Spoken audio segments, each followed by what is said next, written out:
அன்பார்ந்த பெரியோர்களே,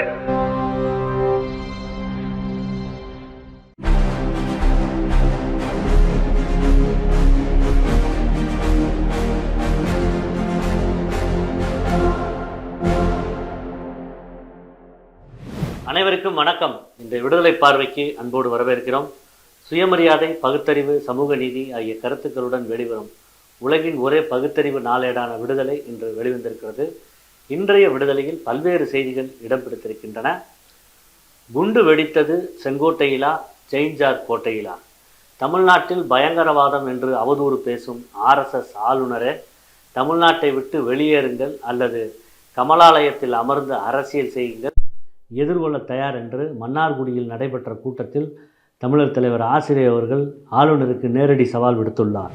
தோழர்களுக்கு வேண்டுகோள்: தமிழ்நாட்டையும் தமிழர்களையும் பயங்கரவாதிகளாக சித்தரிக்கும் ஆளுநர் RN ரவியை கண்டித்து டிசம்பர் 4ஆம் தேதியன்று தமிழ்நாட்டின் அனைத்து கழக மாவட்டங்களிலும் ஒத்த கருத்துடைய தோழமை கட்சிகளையும் இணைத்து கொண்டு உரிய அனுமதி பெற்று ஆர்ப்பாட்டத்தினை ஏற்பாடு செய்யுமாறு மாவட்ட பொறுப்பாளர்கள் கேட்டுக்கொள்ளப்படுகின்றனர் என்று தலைமை நிலையத்தின் சார்பாக வேண்டுகோள் விடுக்கப்பட்டிருக்கிறது.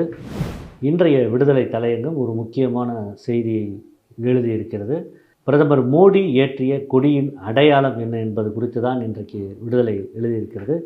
பிரதமர் நவம்பர் 26ஆம் தேதி அன்று நாடாளுமன்றத்தில் அரசமைப்பு சட்டத்தின் மேன்மையை உறுதிப்படுத்திய அதே நாளில் மாலை ராமன் கோவில் சென்று மிகப்பெரிய காவி கொடியை மிகுந்த பக்தியுடன் ஏற்றிய நிகழ்வு இந்தியாவின் மதச்சார்பின்மை கொள்கை மற்றும் ஜனநாயக நடைமுறைகள் குறித்து ஆழமான எதிர்கேள்விகளை எழுப்புகிறது.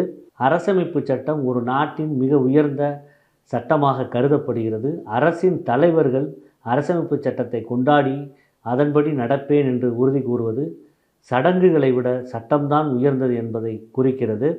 அயோத்தி ராமன் கோவிலில் கொடியேற்றம் மற்றும் பிரம்மாண்ட தீபோத்சவ் நிகழ்வுகளில் அயோத்தி பகுதி நாடாளுமன்ற உறுப்பினர் அவுதேஷ் பிரசாத், அவர் ஒரு தாழ்த்தப்பட்ட வகுப்பைச் சேர்ந்தவர், தொடர்ந்து புறக்கணிக்கப்படுவது ராமராஜ்யம் யாருக்காக கட்டமைக்கப்படுகிறது என்பதை தெளிவுபடுத்துகிறது. விஸ்வ இந்து பரிஷத், பஜ்ரங் தள் போன்ற குழுக்களின் தலைவர்களுக்கு அழைப்பு விடுக்கப்பட்டு அயோத்தியின் நாடாளுமன்ற உறுப்பினருக்கோ உள்ளூர் தாழ்த்தப்பட்ட பிரிவைச் சேர்ந்த தலைவர்களுக்கோ அழைப்பு விடுக்காதது இது ஒரு தேசிய ஒற்றுமை விழா அல்ல, மாறாக ஒரு ஜாதிய மத அடையாளத்தின் பிரகடன விழா என்பதைத்தான் உறுதிப்படுத்துகிறது.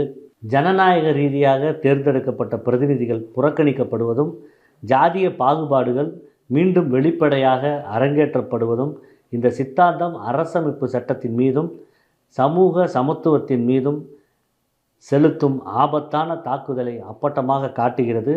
அயோத்தியில் மோடி ஏற்றியது அவர்களின் சித்தாந்தமான இந்து ராஷ்டிரத்திற்கான கொடியேற்றமே ஆகும் எச்சரிக்கை என்று விடுதலை தலையங்கம் முடித்திருக்கிறது. திராவிடர் கழக தலைவர் தமிழர் தலைவர் ஆசிரியர் அவர்களின் ஒரு எச்சரிக்கை அறிக்கை இன்றைக்கு வெளிவந்திருக்கிறது. சென்னை உயர்நீதிமன்றத்தில் காலியாக உள்ள நீதிபதிகள் பதவிகளுக்கு உரிய பரிந்துரை பட்டியலில் சமூக நீதி புறக்கணிக்கப்பட்டுள்ளது. நீதிபதி பதவிகளில் எல்லாம் பார்ப்பனமயமாகும் நிலைக்கு எதிராக தொடர் போராட்டங்கள் வெடிக்கும் என்று எச்சரிக்கை விடுத்து தமிழர் தலைவர் அறிக்கை விடுத்திருக்கிறார். சென்னை உயர்நீதிமன்றத்தில் 150 ஆண்டுகால வரலாற்றில் இன்று வரை நீதிபதிகளாக நியமிக்கப்படாத பல ஜாதியினர் வகுப்பினர் இன்னமும் இருக்கிறார்கள். பிற்படுத்தப்பட்ட ஒடுக்கப்பட்ட பிரிவுகளில் உள்ள சில ஜாதியினருக்கு இதுவரை எந்த பிரதிநிதித்துவமும் வழங்கப்படவில்லை. மாறாக 100ற்கு 3 பேராக உள்ள பார்ப்பன ஜாதியினருக்கு மட்டும் எல்லா பட்டியல்களிலும் முதன்மையும் முன்னுரிமையும் கிடைக்கிறதே எப்படி? RSS அமைப்பில் பயிற்சி பெற்றோர், RSSில் செயல்படுவோர், இந்துத்துவ சிந்தனை கொண்டோர், ஒன்றிய அரசின் வழக்குரைஞர்கள் என்று முழுக்க ஒரு சார்புடையோராகவே சென்னை உயர்நீதிமன்றத்தினை நிரப்பும் உள்நோக்கமா? அதுதான் தேர்வுக்கான தகுதியா? கடந்த 4 ஆண்டுகளில் எந்த நீதிபதிகளில் பரிந்துரை பட்டியலிலும் ஓர் இஸ்லாமியர் கூட பெறவில்லையே, ஏன்? சென்னை உயர்நீதிமன்ற நீதிபதிகளின் நியமனங்களில் சமூக நீதியை நிலைநாட்ட மதவாத ஜாதியவாத மன்றமாக சென்னை உயர்நீதிமன்றம் மாறும் ஆபத்தை புரிந்து கொள்ள வேண்டாமா? இதை தடுக்க எப்போதும் திராவிடர் கழகம் முன்னிற்கும். அனைவரையும் ஓரணியில் திரட்டி போராட்டங்கள் வெடிப்பதை தடுக்க முடியாது என்பதை உறுதிபட தெரிவித்துக் கொள்கிறோம். இது சலுகை அல்ல, உரிமை. நமது அரசியலமைப்பு சட்டப்படியான வாய்ப்பு. சமூக நீதியையும் மதச்சார்பின்மையும் தொடர்ந்து இப்படி புறக்கணிக்கப்பட்டால் சமூக நீதி மண்ணாகிய தமிழ்நாட்டின் தொடர் போராட்டங்கள் எழுவதை எவராலும் தடுக்க முடியாது என்று ஆசிரியர் அவர்கள் அறிக்கை விடுத்திருக்கிறார். மேலும் சில செய்திகளை நாம் முக்கிய செய்திகளாக, விரைவு செய்திகளாக பார்க்க இருக்கிறோம். வாக்கு திருடன், தவறான வாக்காளர் பட்டியல்கள், வாக்காளர் தகவல் சேர்க்கும் அதிகாரிகள் இறந்து போதல், அருணாச்சல பிரதேசம் மீதான சீனாவின் கூற்று குறித்த கேள்விகளை ராகுல் எழுப்புவதை இழிவுபடுத்துவதன் மூலம் பாஜக நாட்டை தவறாக நடத்துவதாக காங்கிரஸ் குற்றம் சாட்டியிருக்கிறது. அரசியலமைப்பை காப்பாற்ற நடத்தப்படும் பேரணியை மோடி அரசு ரத்து செய்வது ஒரு இந்து ராஷ்டிராவை உருவாக்குவதற்கான சதி என காங்கிரஸ் முன்னாள் எம்பி உதித்ராஜ் கண்டனம் தெரிவித்துள்ளார். வடகிழக்கு பருவமழை மக்களுக்கு தேவையான அடிப்படை வசதிகளை ஏற்பாடு செய்திட வேண்டும் என அனைத்து துறைகளும் ஒருங்கிணைந்து மக்கள் பணியாற்ற வேண்டும் என மாநில பேரிடர் மேலாண்மை கூட்டத்தில் முதலமைச்சர் மு.க.ஸ்டாலின் அவர்கள் அறிவுறுத்தியுள்ளார்.